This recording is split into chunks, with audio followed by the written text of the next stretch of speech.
Halo, selamat malam pemirsa Dharma TV. Apa kabar? Semoga selalu luar biasa dan selalu bahagia. Senang sekali rasanya saya Nisha Naila dapat kembali hadir menjumpai Anda tentunya dalam program acara Manage Your Mind. Mind is not everything, but everything come from your mind. So manage your mind. Ya pemirsa, seperti biasa ya, setiap hari Selasa pada pukul 19.00 waktu Indonesia Barat, Manage Your Mind hadir menemani Anda tentunya dalam tema yang luar biasa kali ini, yaitu rendah hati dalam ajaran Sabta Dharma. Untuk membahas tema yang luar biasa tersebut, kali ini saya tidak sendirian tentunya ya. Sudah hadir di studio Dharma TV, langsung saja saya sapa yang terhormat Bapak M. Jayusman SHMM. Ini selaku tuntunan kerohanian Sabta Dharma Kota Malang. Selamat malam, salam waras. Selamat malam, salam waras pemirsa Dharma TV semuanya. Kemudian selanjutnya saya juga ingin menyapa yang terhormat Bapak Andik Heru Darpito, ST, selaku Ketua Persada Kota Malang, yaitu Persatuan Warga Sabta Dharma Kota Malang. Betul ya Bapak ya? Betul. Selamat malam Bapak, salam waras. Selamat malam Mbak Nisa, salam waras para pemirsa Dharma TV yang berbahagia. Bagaimana kabarnya Bapak Andi? Baik sekali Mbak, sehat. Sehat ya. Kemudian Bapak Jayusman bagaimana? Sehat, seger waras. Seger waras. Terima kasih Bapak sudah berkenan hadir di studio Dharma TV. Ini temanya luar biasa sekali Bapak, yaitu rendah hati dalam ajaran Sabta Dharma. Sebelumnya saya penasaran sekali nih Bapak tentang arti rendah hati ya. Ini bisa dibedakan ya antara rendah diri dan juga rendah hati. Jangan sampai salah ini ya Bapak ya. Nah, saya ke Bapak Jayusman terlebih dahulu. Pengertian dari rendah hati menurut ajaran Sabta Dharma ini bagaimana Bapak? Ya, rendah hati ini boleh dikatakan kita tuh tidak boleh sombong, congkak, atau katakanlah kita ini merasa lebih dari yang lain. Ini dalam konsep ajaran Sabta Dharma tidak dibenarkan. Sebab kita sendiri sebagai makhluk hidup ini diharapkan sama-sama memahami, sama-sama menghargai, sama-sama juga sebagai ciptaan Tuhan yang boleh dikatakan ya manusia paling sempurna, tapi ada juga makhluk lain yang harus mendampingi kita. Oleh karena itu kita harus rendah hati, istilahnya adalah semeleh gitu. Iya, semeleh Bapak semeleh, ya. Dan mungkin Bapak Andi mau menambahkan terkait rendah hati itu menurut ajaran Sabta Dharma. Iya Mbak Nisa, memang di ajaran Sabta Dharma ini rendah hati itu sangat ditekankan. Jadi kita warga Sabta Dharma itu tidak boleh sombong, meskipun kita itu sudah mempunyai ajaran sendiri, yaitu ajaran sujud, tetapi kita juga harus tetap menghargai ajaran agama yang lain juga. Jadi kita tidak boleh menganggap bahwa ajaran kita ini lebih tinggi daripada ajaran yang lainnya. Kita sama-sama ajaran ketuhanan. Tetap harus bersikap rendah hati, tidak sombong, tidak menganggap diri kita lebih unggul daripada yang lainnya. Nah, rendah hati tadi dikatakan bahwa sikap yang tidak sombong ya Bapak ya. Nah, ini apakah dipancarkan hanya melalui kata-kata saja bahwa saya ini tidak sombong misalkan, atau memang harus keduanya dari hati juga gitu ditanamkan rasa tidak sombong begitu Bapak? Iya. Jadi rendah hati ini harus perilaku. Jadi tidak hanya di hati, di ucapan saja, enggak, tapi perilaku kita harus sama. Jadi terhadap siapapun pangkatnya lebih tinggi, lebih rendah, ataupun siapa yang ada di hadapan kita, kita harus rendah hati itu. Karena ini cerminan daripada kerohanian Sabta Dharma. Baik. Gitu. Kemudian Bapak, ini tadi sesuai dengan yang saya bilang Bapak ya, jangan sampai salah dengan rendah diri ya Bapak ya. Nah, pengertian dari rendah diri itu apa Bapak? Rendah diri itu kurang percaya diri. Nah, di sini biasanya teman-teman atau khalayak yang sedikit agak termarginal ya itu rendah hati, rendah diri, merasa dia itu di bawah yang lain, baik itu mulai jasmaninya ataupun rohaninya ataupun pekerjaannya atau pendidikannya ataupun katakanlah dalam kehidupan sehari-hari. Itu rendah diri. Rendah diri ini justru mempersulit dirinya sendiri untuk bergaul dengan orang lain. Jadi merasa dia terkucilkan dan tidak ada teman, tidak ada kawan begitu. Nah, ini malah justru merugikan diri sendiri kalau rendah diri. Perbedaannya bagaimana Bapak antara rendah hati dan juga rendah diri ini? Nah, tadi sudah jelaskan kalau rendah diri itu mau nggak mau kita sudah tahu kalau diajak bergaul itu sulit, diajak ngomong itu katakanlah minder dan sebagainya. Kalau rendah hati itu kita tuh sopan santun. Nah, dengan siapapun kita, baik itu dengan orang tua, orang muda, kita harus tetap dengan konsistensi bahwasanya kita harus lebih menghargai orang lain. Begitu ya Bapak ya, itu perbedaan dari sikap rendah hati dan juga rendah diri. Kemudian Bapak Andi mungkin mau menambahkan?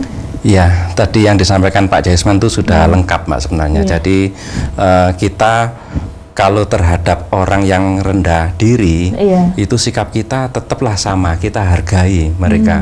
Betapapun itu kekurangan yang dimilikinya, baik fisik, mental, maupun pemikirannya, kita tidak memandang sebelah mata. Jadi orang-orang yang mempunyai sifat rendah hati, itu akan melaksanakan di situ, akan istilahnya itu menerapkan bahwa dia mempunyai sifat yang baik, yaitu sifat rendah hati tersebut terhadap orang yang rendah diri. Tetapi rendah diri di sini seyogianya tidak dimiliki oleh seseorang, karena kekurangan apapun yang ada di dalam diri seseorang pasti ada kelebihannya. Jadi tidak hanya kekurangan itu saja, tapi orang saling melihat bahwa kekurangan itu yang membuat orang menjadi beda dengan orang lain. Padahal di satu kekurangan pastilah ada kelebihan. Jadi yang diharapkan orang yang rendah diri itu tidak seharusnya. Dia harus bisa menggali potensi yang ada di dalam dirinya, yang lain apa itu belum muncul. Jadi mereka yang rendah diri itu akan melihat sisi kekurangannya aja, sehingga dia minder. Jadi kita yang katakanlah orang yang mempunyai sifat rendah hati, maka harus memotivasi teman-teman atau saudara kita yang rendah diri tersebut. Pertanyaannya begini Bapak, apakah orang yang rendah hati itu juga memiliki sikap yang rendah diri begitu, atau misalkannya rendah diri memiliki sikap yang rendah hati begitu Bapak? Jadi memang kedua sifat ini katakanlah ada benang tipis Mbak ya, benang tipis yang istilahnya tuh membatasi. Ya memang tidak dipungkiri orang yang rendah diri itu bisa saja rendah hati. Karena apa? Sesekali dia itu merasa ada kekurangan pada dirinya, tetapi kekurangan itu sudah diketahui, dia tidak akan menjadikan suatu permasalahan. Jadi rendah hatinya itu akan memotivasi rendah dirinya tersebut. Jadi rendah diri itu akan hilang dengan sendirinya. Karena dia tahu potensi yang ada di dalam dirinya. Baik Bapak Andi. Kemudian saya ke Bapak Jayusman ya. Mengapa seseorang ini harus bersikap rendah hati Bapak? Ya, karena kita sendiri itu soon politikon ya. Jadi kita itu adalah manusia sosial, harus mampu untuk beradaptasi dengan masyarakat yang lain. Dari golongan apapun, dari ras apapun, dari agama apapun, dari kepercayaan apapun, kita harus seperti itu. Ya, jadi ini adalah sikap daripada manusia yang sempurna, manusia yang beriman kepada Tuhan Yang Maha Esa. Itu adalah sikap rendah hati. Dengan demikian kita akan juga bukan minta dihargai, tidak. Tapi orang yang kita ajak bicara, orang yang kita ajak bergaul, orang yang biasanya sesama dengan kita, enak. Dengan orang A ini enak orangnya. Karena rendah hati. Dan bisa diajak komunikasi dengan baik. Dalam ajaran Sabto Dharma itu ada Agung, Rohim, Adil. Nah, Rohim ini berafiliasi pada kasih sayang, pada rendah hati itu tadi. Nah Bapak, untuk rendah hati ini apakah juga dipengaruhi oleh faktor lingkungan dan juga keluarganya, begitu Bapak? Faktor utama itu adalah keimanan dia. Jadi kemudian dilanjutkan dengan lingkungan keluarga, lingkungan masyarakat. Ini yang membentuk pribadi kita, yang membantu pribadi kita. Jadi itu adalah nuansa kepribadian kita. Jadi jangan ditutup-tutupi. Beda kalau kemudian kita kelihatan di luar sombong, tapi begitu berhadapan dengan orang yang memiliki harta yang banyak, pangkat yang tinggi, kemudian kita rendah hati, nggak seperti itu. Ya harus dari dalam keluar itu sama. Jadi antara kata-katanya, kemudian hati dan juga perilakunya begitu perilaku ya, Bapak, sama. ya? Jadi ucapan, kalimatnya, kemudian perilakunya sama. Itu rendah hati. Kalau di ajaran Sabta Dharma, sikap rendah hati itu diwajibkan kah, Bapak? Diwajibkan. Tapi namanya manusia itu kan mempunyai hawa nafsu ya. Lah oleh karena itu di dalam ajaran Sabta Dharma ini kita itu hidup harus terkungkung dalam suatu pengabdian kepada Allah yang Maha Kuasa. Artinya kita akan diselimuti oleh sinar cahaya Allah karena kita mituhu kepada Allah yang Maha Kuasa. Maka sifat-sifat agung dari Allah yang Maha Kuasa, sifat-sifat rohim, sifat-sifat adil itu ada dalam setiap individu warga Sabta Dharma. Ini harus dihayati benar. Ya, tidak hanya ucapan, tapi perbuatan perilaku juga. Baik Bapak, perbincangan kita lanjutkan lagi setelah yang satu ini, tetap dalam program acara Manage Your Mind.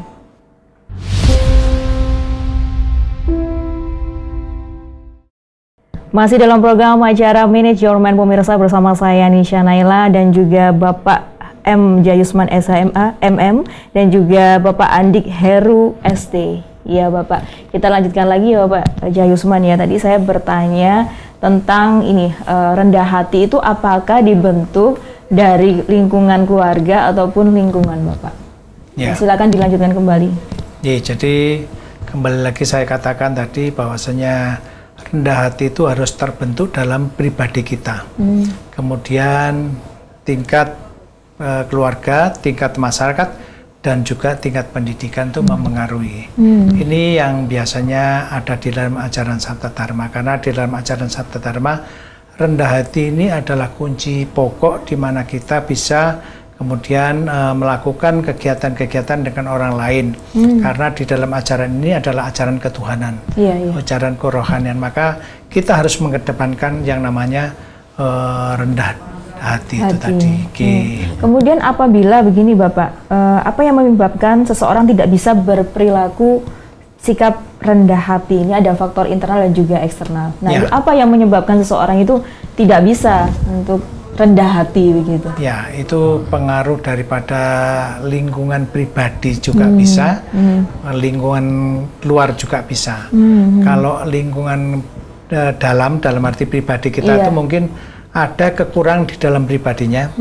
Kalau di dalam ajaran Sabta Dharma itu mungkin ada sesuatu yang ada di dalam pribadinya itu kurang kontak dengan apa yang dikehendaki yang Maha Kuasa.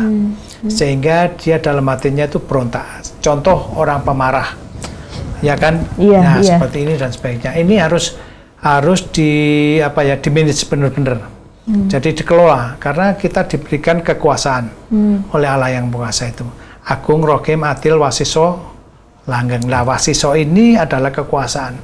Manusia itu mau nanti masuk alam langgeng surga, mau masuk neraka dan sebagainya, dia susah atau senang, ini dia yang mengelola. Karena dikelola ini juga tidak hanya sekedar mengelola, tapi bagaimana kita pendekatan kepada Allah yang Maha Kuasa, kepada Tuhan yang Maha Esa. Nah, disinilah kemudian sinar-sinar Allah yang Maha Kuasa atau nur itu sendiri akan merasuk pada jiwa manusia. Ini yang akan menata kita. Baik, Bapak Andi mau menambahkan? Jadi kalau secara metode Sabta Dharma, Mbak, sikap atau sifat rendah hati itu bisa diwujudkan. Bisa diwujudkan dalam artian kita setiap hari kan melaksanakan sujud atau sembahyang ke hadapan yang Maha Kuasa. Nah, dari sujud itu sendiri, jadi ada saudara yang di Sabta Dharma itu ada saudara 12 namanya Pak. Jadi ada beberapa saudara yang menyusun perilaku kita. Yang satunya itu bersifat sombong. Nah, dari saudara yang bersifat sombong itu yang dinamakan Genderuwo itu harus kita leremkan. Nah, apabila sifat saudara itu sudah lerem, maka secara otomatis dia akan terbimbing oleh sinar yang Maha Kuasa yang disampaikan oleh Pak Jayusman tadi. Jadi dia akan lerem, terbimbing, dan sehingga manusia atau warga Sabta Dharma tersebut tidak bisa memiliki rasa sombong yang berlebihan. 12 saudara itu bagaimana, Bu? 12 saudara itu unsur yang membentuk pribadi manusia. Jadi kalau di keyakinan yang lain itu ada dulur papat limo pancer itu, Mbak. Jadi kalau di Saptadharma terbagi menjadi 12. Yang 11 itu dari unsur-unsur alam yang membentuknya, yang satu itu dari unsur sinar cahaya Allah. Nah, sinar cahaya Allah ini yang bernama Yang Maha Suci itu yang memimpin dari 11 saudara. Jadi 11 saudara itu yang istilahnya yang akan membuat seorang manusia itu akan berlebih, sifat buruknya di situ akan terjadi apabila dari salah satu 11 itu yang berlebih atau bergolak seperti itu. Yang maksudnya yang buruk begitu kan? Iya. Iya. Akan terjadi apa, Bapak Andi? Ya, katakanlah kalau sifat genderuwo rojo itu, Mbak ya, sifat sombong. Maka kalau itu berlebihan, maka dia akan selalu memandang orang itu sebelah mata. Bahwa memandang orang itu selalu kecil, bahwa dirinya lah yang paling terus paling. Jadi paling unggul, paling semuanya paling. Padahal sejatinya dia tidak bisa apa-apa. Seperti itu karena saudara tersebut yang dominan pada diri manusia. Baik. Nah, apabila sikap tersebut dominan ya, yang buruk begitu, misalkan sombong begitu ya, tidak ada sikap rendah hati, itu kalau di ajaran Saptadharma bagaimana? Apakah ada seperti punishment atau ada hukuman begitu, atau ada dosa-dosa begitu, Bapak Andi? Punishment tidak ada, Mbak. Hanya dia akan istilahnya ngunduwe pakarti, Mbak. Jadi apabila dia bersikap atau bersifat sombong di masyarakat, maka otomatis sanksi sosial itu ada. Seperti yang dia lakukan apa, dia akan menerima hasilnya di situ. Tetapi di dalam ajaran Saptadharma, sifat-sifat atau anasir negatif tersebut itu akan bisa lerem dengan cara sujud itu tadi. Jadi dileremkan untuk saudara 11 itu tadi. Baik. Nah, kalau untuk dalam ajaran Saptadharma ya, begitu ya, itu kan diajarkan juga sikap rendah hati ya, Bapak ya. Nah, apakah selama ini yang Bapak lihat semua umat ya di Saptadharma itu adalah orang-orang yang memiliki sikap rendah hati begitu? Iya. Belum tentu semuanya. Karena ini berproses. Jadi saudara 12 ini merupakan perangkat yang ada di dalam pribadi manusia yang melengkapi dalam kehidupan sehari-hari. Baik itu mengabdi kepada Tuhan atau mengabdi kepada negara atau kepada masyarakat dan bangsa negara ini. Itu sehingga seperti yang dikatakan Bapak Andi tadi, sifat sombong ini akan mendapatkan karma pala dari perbuatannya sendiri. Jadi Tuhan itu tidak pernah memberikan sanksi kepada manusia, tapi manusia atas perbuatannya sendiri itu dia kena karma. Iya, kalau saya hayati dari tadi perbincangan kita kan, Saptadharma ini bagus sekali Bapak ya ajarannya, bahwa ada yang namanya untuk terus untuk tetap rendah hati begitu. Maksud saya berarti kalau di ajaran Saptadharma belum tentu juga seseorang itu memiliki sikap rendah hati ya, tergantung dari orangnya begitu kan Bapak. Baik, luar biasa sekali. Kemudian Bapak, adakah poin dalam Wewarah 7 yang menunjukkan dan terkait dengan ajaran sikap rendah hati? Ini bisa ke Pak Jayusman atau Bapak Andi? Jadi sikap rendah hati ini ada dalam Wewarah 7 atau butir-butir di dalam hukum ajaran Saptadharma. Karena Wewarah 7 ini merupakan sumber dari segala sumber hukum kehidupan. Jadi seperti dalam bahasa Jawa itu tetulung marang sapa bayan perlu kanthi ora nduweni pamrih apa bae kejaba mung rasa welas lan asih. Artinya kita itu harus melakukan atau menolong kepada siapa saja tanpa melihat suku, bangsa, ras dan sebagainya, tanpa melihat kekayaannya dan sebagainya. Tapi pamrihnya itu hilang.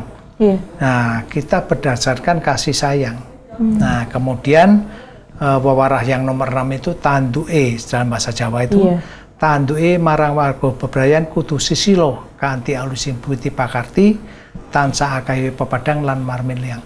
Nah, dua wewarah ini merupakan etikat baik dari warga Saptadharma sebagai pengingat.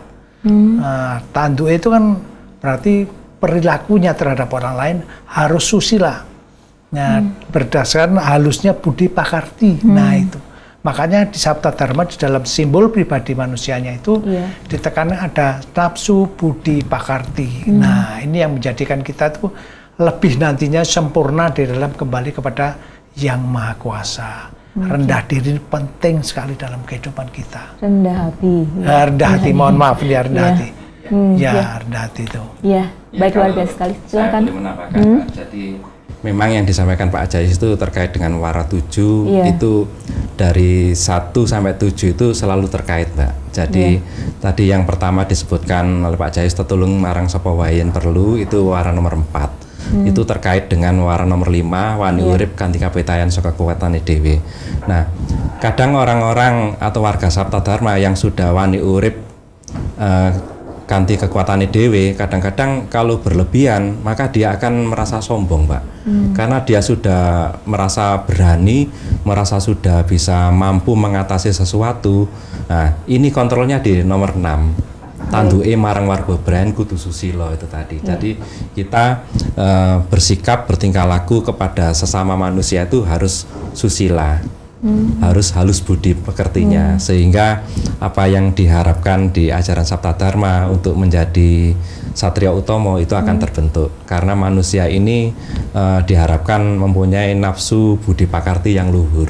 Seperti itu, Mbak. Bapak ini bisa mengulangi lagi untuk 7 wewarah tadi yang nomor 1 sampai dengan 7. Jadi wewara 7 itu adalah angger-anggere warga Sabta Dharma, itu adalah suatu kewajiban yang harus dilaksanakan oleh warga Sabta Dharma di dalam kehidupan sehari-hari. Kalau saya boleh menyampaikan, wewarah 7 wajibe warga Sabta Dharma. Saben warga kudu netepi wajib. 1, setya tuhu marang Allah yang Maha Agung, Maha Rahim, Maha Adil, Maha Wasesa lan Maha Langgeng. 2, kanthi jujur lan suci ning ati, kudu setya anindakake angger-angger ing negarane. 3, melu cawe-cawe acancut taliwondo, njaga ateging nusa lan bangsane. 4, tetulung marang sapa wae yen perlu, kanthi ora nduweni pamrih apa wae, kajaba mung rasa welas lan asih. 5, wani urip kanthi kapitayan saka kekuatane dhewe. 6, tanduke marang warga bebrayan kudu susila kanthi alusing budi pekerti tansah agawe pepadang lan marem ing liyan. 7, yakin yen kahanan donya iku ora langgeng, tansah owah gingsir anyokra manggilingan. Itu bunyinya wara 7. Baik, tadi saya yang nomor 7 ini Bapak, apakah ini juga mengingatkan bahwa harus selalu rendah hati? Yang nomor 7 tadi. Iya, jadi kita nggak boleh sombong, Mbak. Baik. Karena apa? Keadaan di dunia ini akan selalu berubah, tidak ada yang abadi. Baik Bapak Andi, kita lanjutkan lagi Bapak ya, karena ada yang mau lewat satu ini. Tetap dalam program acara Manage Your Mind.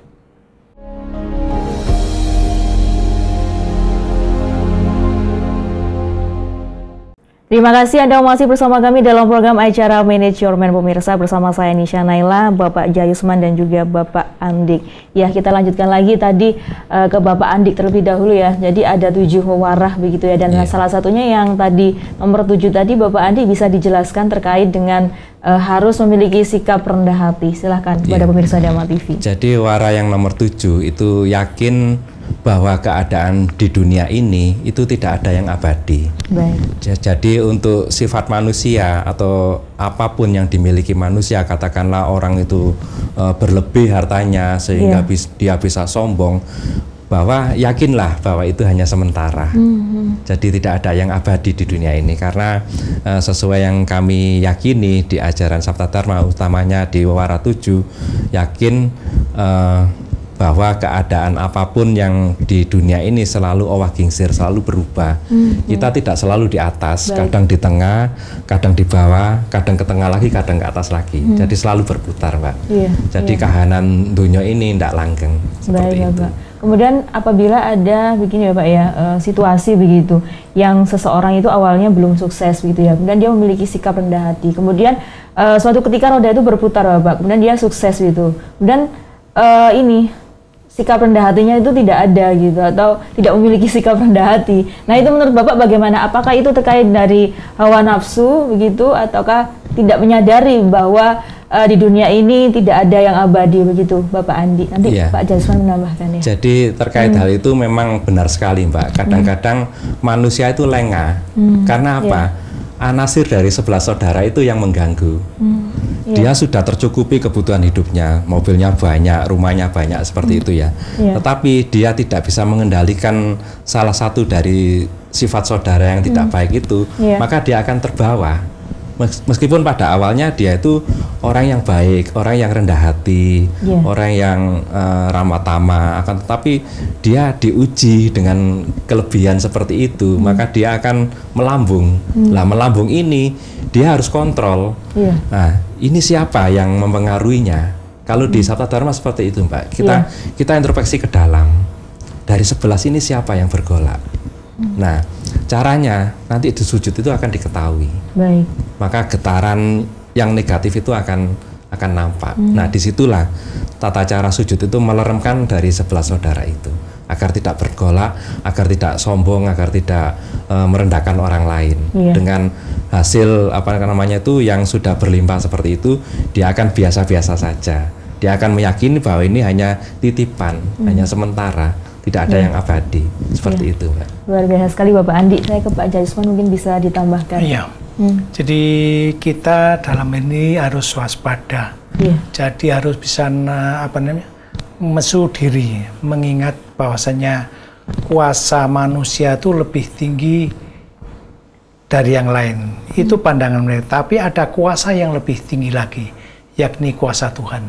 Nah, inilah yang harus dicermini oleh setiap individu warga Sabta Dharma, karena sudah ada angger-angger atau hukum yang sudah melekat dalam pribadinya yang dibacakan Mas Andi tadi. Sehingga goalnya manusia Sabta Dharma itu harusnya ing diwai marang sapa wae warga Sabta Dharma kudu sumener pindha baskara. Nah, di mana saja kepada siapa saja warga Sabta Dharma harus bersinar laksana surya. Ini kunci utama yang ada di dalam pribadi manusia. Oleh karena itu, kalau memang kemudian terjadi hal yang bergejolak, ini cepat-cepat dia harus sadar diri. Jangan sampai kemudian nafsu ini terus bergejolak, terus dan sebagainya. Karena ini juga terjadi, ada beberapa warga yang mengalami hal ini. Karena salah satu kesalahan aja bisa menjatuhkan martabat maupun harga dirinya sendiri. Nah, ini yang menjadi contoh, umpamanya contoh ya, dia sudah sukses kemudian dia itu mempunyai hobi untuk menembak. Nah, padahal hewan itu juga makhluk Tuhan. Nah, kalau semena-mena kita kemudian sesuai dengan keinginan kita, sesuai dengan kepuasan kita, membunuh binatang itu pun juga dosa. Nah, ini yang karma ini yang kemudian kembali kepada manusianya sendiri, kemudian dia jatuh. Karena dia tidak ingat dengan wawarah tujuh, tidak ingat dengan Allah yang Maha Kuasa atau Tuhan yang Maha Esa. Ini yang penting.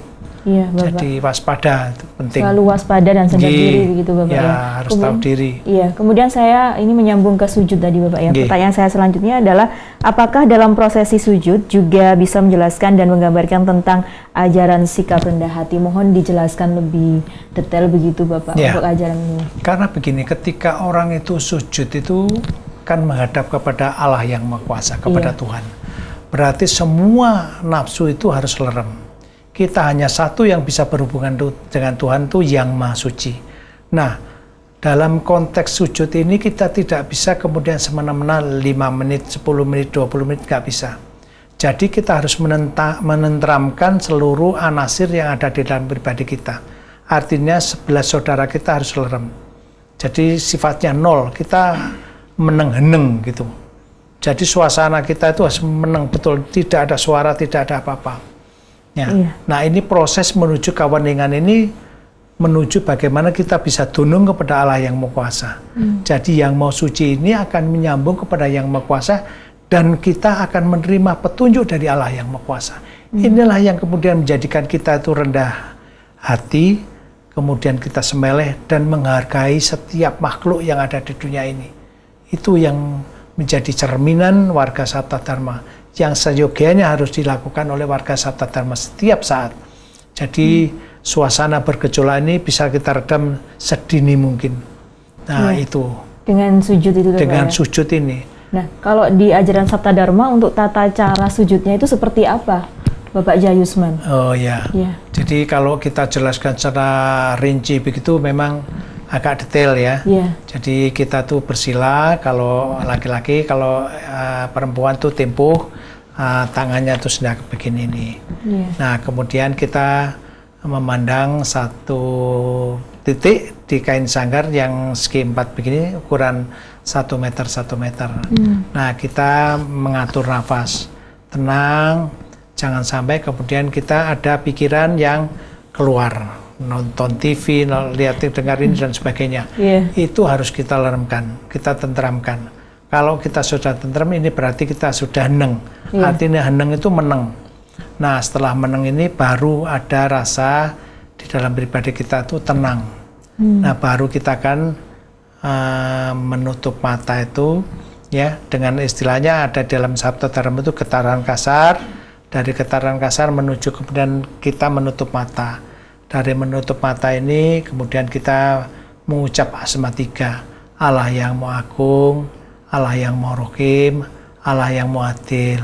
Nah ini akan lebih meleremkan kita pada suasana hati, suasana pikiran ini menjadi satu kontaks dengan Allah yang Maha Kuasa. Nah ini kemudian kita digerakkan dengan rasa yang paling halus di dalam pribadi kita, itu kita sujud pelan itu ya. Kemudian dari menunduk ke kain sanggar atau kain putih itu kita seperti sujud begitu. Yang mau suci sujud yang mau kuso, itu diucapkan 3 kali tidak terburu-buru. Ya dari setiap ucapan itu diresapi benar-benar apakah benar kita ini sujud kepada Allah yang Kuasa. Nah ini kemudian baru tegak, dirasakan lagi. Proses ini berulang ya, kemudian kita sujud lagi, itu mengucapkan kesalahan. Setiap hari, setiap saat itu kita akan terus diingatkan oleh Allah yang Kuasa, diingatkan oleh pribadi kita. Itu ucapannya kesalahan yang mau suci, nyuwun ngapuro yang mau kuso. Itu 3 kali. Nah setelah itu kita tegak. Nah di dalam tegak ini kalau orang melakukan bukan penelitian tapi mencoba kita menghayati ajaran ini, maka kita dalam 1 hari itu kan diingatkan oleh pribadi kita, oleh Allah yang Kuasa, apa kesalahan yang kita perbuat dalam hari ini. Nah itu hari ini apa. Setelah itu baru kita tahu kita punya kesalahan, telah katakanlah membenci orang lain, mengucapkan kata-kata yang kotor kepada orang lain. Nah kita kemudian sujud yang 3, yang mau suci mertobat yang mau kuso, itu 3 kali. Berarti kita tidak mengulangi perbuatan yang sama. Kalau kita sudah mengucapkan kepada Allah yang Kuasa dengan yang mau suci mertobat yang maha kuasa, maka di sini kita tidak boleh melanggar itu. Kalau melanggar ya karmanya kepada kita sendiri. Baik, jadi dengan sujud itu menghilangkan segala keburukan yang ada dalam diri, Bapak ya. Ya, ini yang menjadikan kita rendah hati, sumeleh, menjadi manusia yang betul-betul memiliki nafsu, budi, pakarti yang luhur sesuai dengan kehendak Allah. Baik, Bapak. Saya ke Bapak Andik ya. Kemudian kalau misalkan kita sujud, Bapak ya, apakah hanya untuk menghilangkan yang namanya keburukan dalam diri? Misalkan kita punya suatu hajat begitu atau keinginan begitu, Bapak, apakah dengan sujud? Seperti itu, Bapak Andik. Iya, Pak. Begini, Mbak Nisa. Jadi sujud itu sendiri sebenarnya tidak boleh ada muatan-muatan. Sujud itu kan kewajiban kita menembak kepada yang Maha Kuasa. Jadi kita sudah diberi hidup seperti ini, diberi sehat seperti ini, yang sempurna seperti ini. Kita wajib menembak kepada yang Maha Kuasa. Karena hanya itulah kewajiban manusia pada yang Maha Kuasa. Manakala kita memiliki sesuatu keinginan atau harapan apapun, itu kita hanya mohon pada yang Maha Kuasa untuk dilancarkan saja. Jadi kita di Sabta Dharma ini tidak diajarkan untuk mendikte yang Maha Kuasa. Karena yang Maha Kuasa itu tahu apa yang ada di hati kita, apa yang kita inginkan. Kita melakukan sujud itu suatu kewajiban pada yang Maha Kuasa, dan yang Maha Kuasa akan mencukupi kebutuhan kita. Bapak. Kita akan lanjutkan lagi Bapak ya perbincangan kita setelah yang satu ini, tetap dalam program acara Manage Your Mind.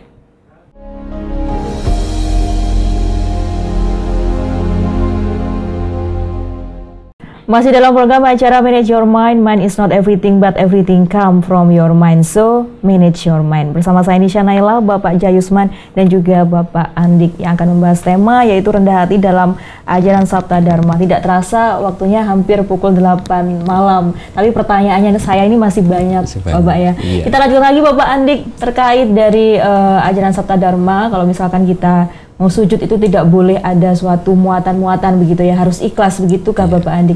Bisa dilanjutkan lagi kepada pemirsa Dharma TV. Iya Mbak, karena sujud kita itu adalah sujud rasa ya. Iya. Sujud menggali rasa yang ada dalam pribadi kita. Jika kita ada muatan-muatan, manakala kita mau sujud kepingin ini, kepingin itu, maka itu sudah tidak bisa nyambung lagi dengan Yang Maha Kuasa. Karena apa? Sujud itu sendiri mengajarkan manusia atau warga Sabta Dharma itu untuk bisa ikhlas, jujur, dan sumeleh di dalam pelaksanaannya.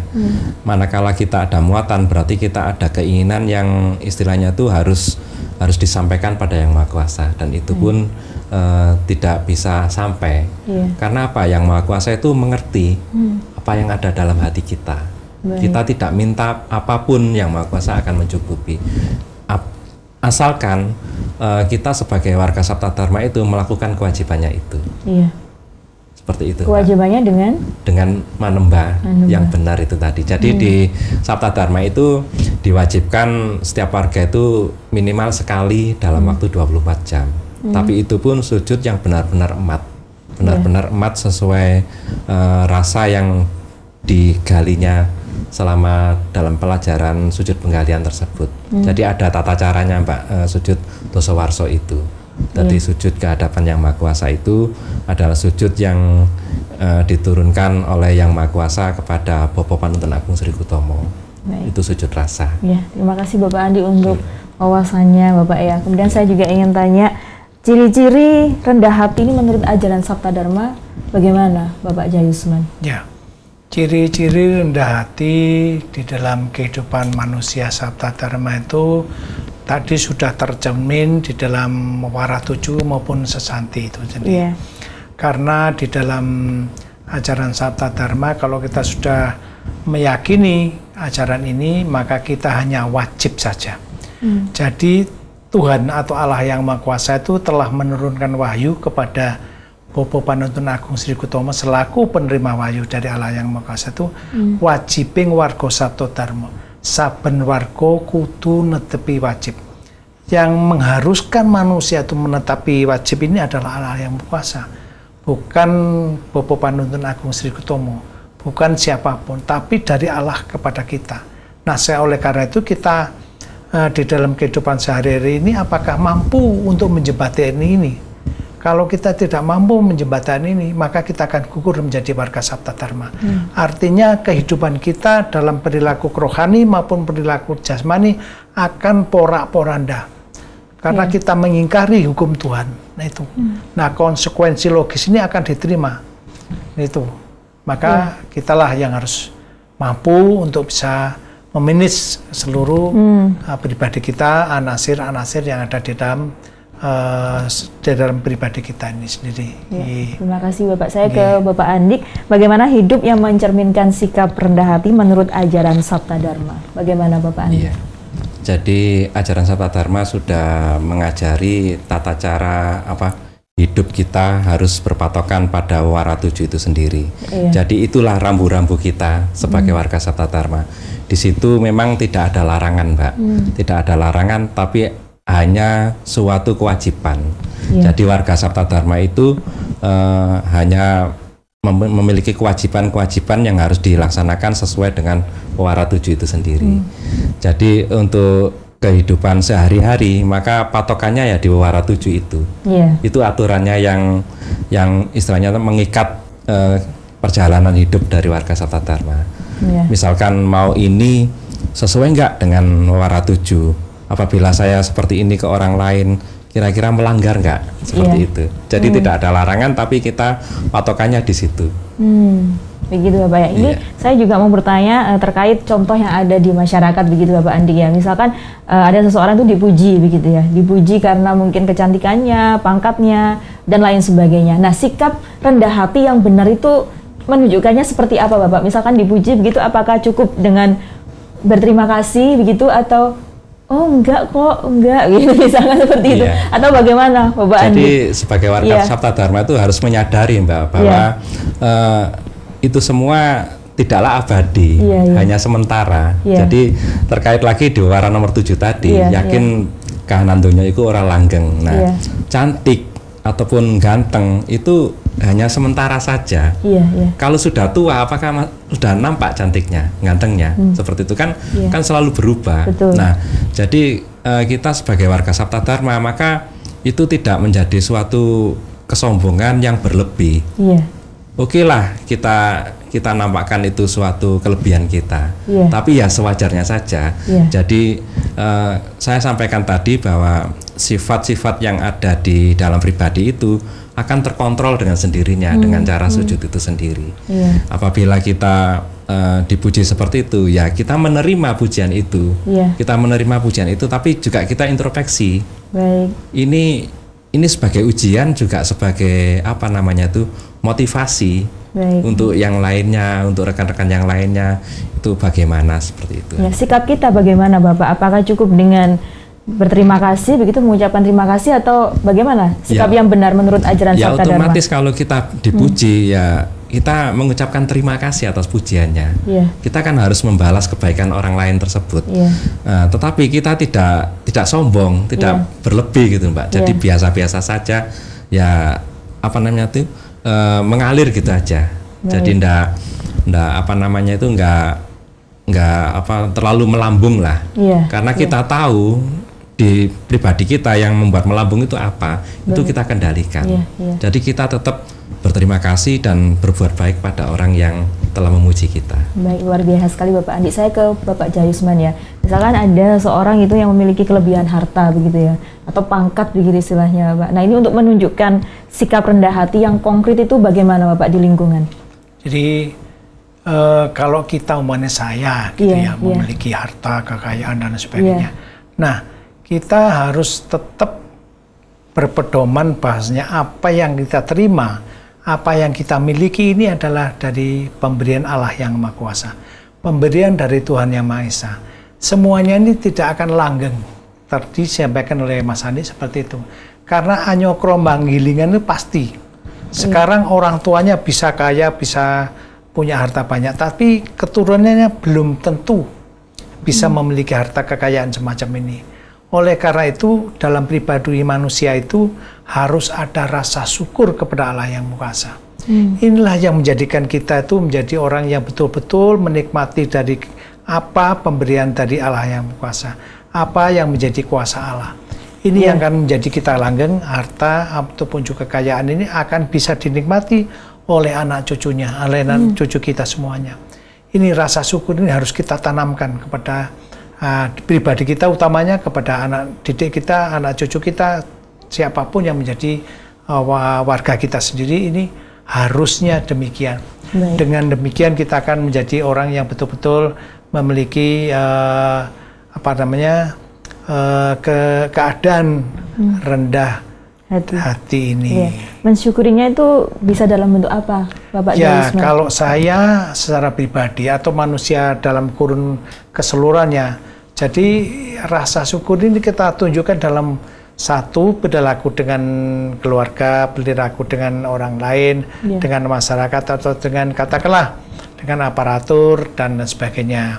Tetapi di sini kita juga tidak lepas bahwasanya apa yang menjadi pemilikan kita ini tadi kembali lagi kepada Yang Maha Kuasa. Baik, untuk Bapak. bersyukur. Baik, luar biasa sekali. Kemudian saya ke Bapak Jayusman lagi ya. Apa manfaat dan hikmah dari sikap rendah hati dalam menjalankan kehidupan sehari-hari? Silakan kepada pemirsa Dharma TV dan mohon diberikan motivasi begitu Bapak. Jadi rendah hati ini sangat manfaat sekali dalam kehidupan kita sehari-hari. Sehingga kita tidak dikatakan sebagai orang yang sombong, orang yang congkak, orang yang boleh dikatakan harus menjaga image dan sebagainya. Ini tidak demikian.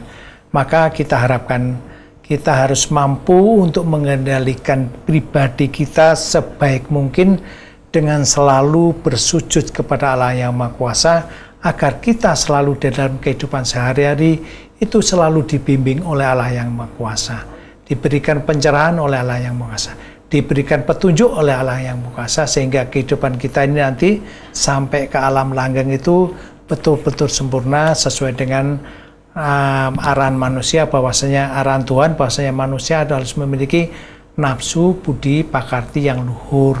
Begitu. Baik, terima kasih ya Pak Jayusman. Saya ke Bapak Andi, bisa ditambahkan terkait hal ini dan berikan motivasi atau renungan begitu Bapak Andi, silahkan. Iya. Jadi manusia itu memang harus memiliki sifat yang rendah hati, karena rendah hati itu sendiri akan membuat orang tersebut itu menjadi baik dan bisa diterima di kalangan masyarakat. Karena sifat itu adalah sifat yang tidak memandang sebelah orang lain, tidak menghina orang lain, tidak menganggap dirinya lebih. Maka diharapkan manusia-manusia yang lain bisa bersifat rendah hati. Baik, terima kasih Bapak Andi sudah berkenan hadir di Studio Dharma TV. Bapak semoga sehat selalu, dan juga saya mengucapkan terima kasih banyak untuk Bapak Jayusman. Semoga apa yang kita perbincangkan ini dapat bermanfaat untuk pemirsa Dharma TV yang menyaksikan program acara Manage Your Mind. Ya pemirsa, itu tadi perbincangan saya dengan Bapak M. Jayusman SHMM dan juga Bapak Andi Heru Darpito SD dengan tema rendah hati dalam ajaran Sabta Dharma. Tetap terus saksikan program acara Manage Your Mind setiap hari Selasa pada pukul 19.00 waktu Indonesia Barat, tentunya hanya di Dharma TV. Akhir kata, saya Nisha Naila beserta kru yang bertugas mengucapkan terima kasih atas kebersamaan Anda.